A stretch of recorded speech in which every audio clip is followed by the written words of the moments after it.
अस्सलाम वालेकुम everyone, welcome back to our chemistry lecture series. Previous lecture में हमने ग्रुप 2 एलिमेंट्स के रिएक्शंस विद ऑक्सीजन डिस्कस किए थे। हमने देखा था कि ये ऑक्सीजन के साथ किस तरह रिएक्ट करके बेसिक मेटल ऑक्साइड्स बनाते हैं और ये भी समझा था कि basicity of group 2 oxides down the group क्यों इंक्रीज करती है।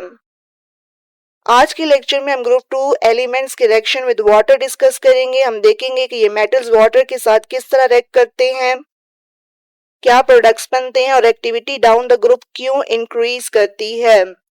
So let's begin. सबसे पहले जनरल रिएक्शन देखते हैं। Most group 2 metals react with water to form metal hydroxides and hydrogen gas. General equation हम यूं लिख सकते हैं, यहाँ कैपिटल एम किसी भी ग्रुप 2 मेटल को रिप्रेजेंट करता है। इस रिएक्शन में दो प्रोडक्ट्स बनते हैं, पहला मेटल हाइड्रोक्साइड और दूसरा hydrogen gas. Hydrogen gas evolve होने की वजह से रिएक्शन के दौरान बबल्स या एफरवेसेंस ऑब्जर्व होती है।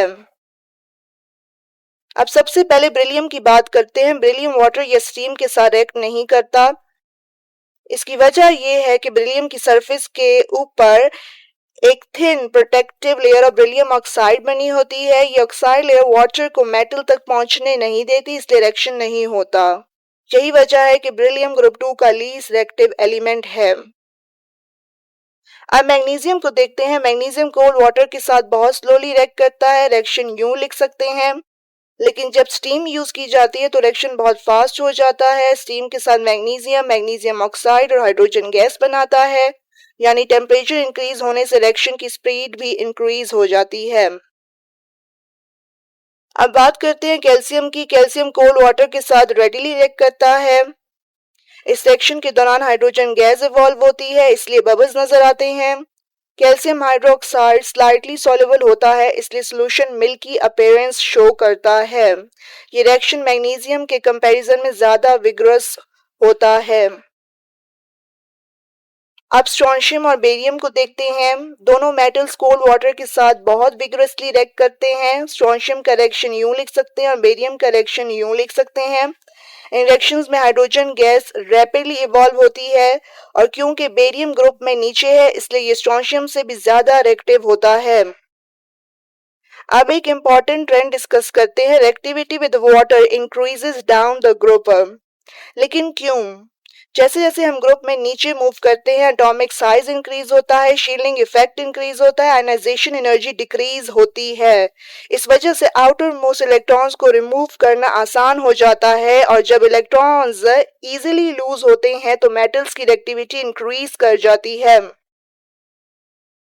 इसलिए बेरियम सबसे ज्यादा रिएक्टिव और बेरिलियम सबसे कम रिएक्टिव होता है।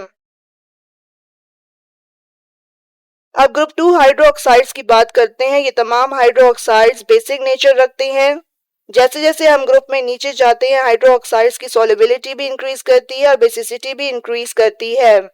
ट्रेंड हम यूं लिख सकते हैं, यानी बेरियम हाइड्रोक्साइड सबसे ज्यादा बेसिक है, जबकि बेरिलियम हाइड्रोक्साइड सबसे कम बेसिक है।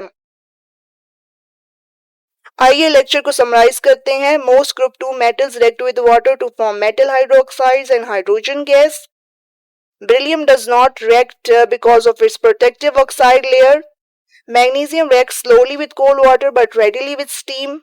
Calcium, strontium and barium react increasingly vigorously with cold water. Reactivity, solubility and basicity all increase down the group. और सबसे इम्पॉर्टेंट ट्रेंड याद रखिएगा कि beryllium is the least reactive element of group 2 and barium is the most reactive element of group 2. I hope today's lecture helped you understand the reactions of group 2 elements with water. Don't forget to like, share and subscribe to the channel. See you in the next lecture. Allah Hafiz.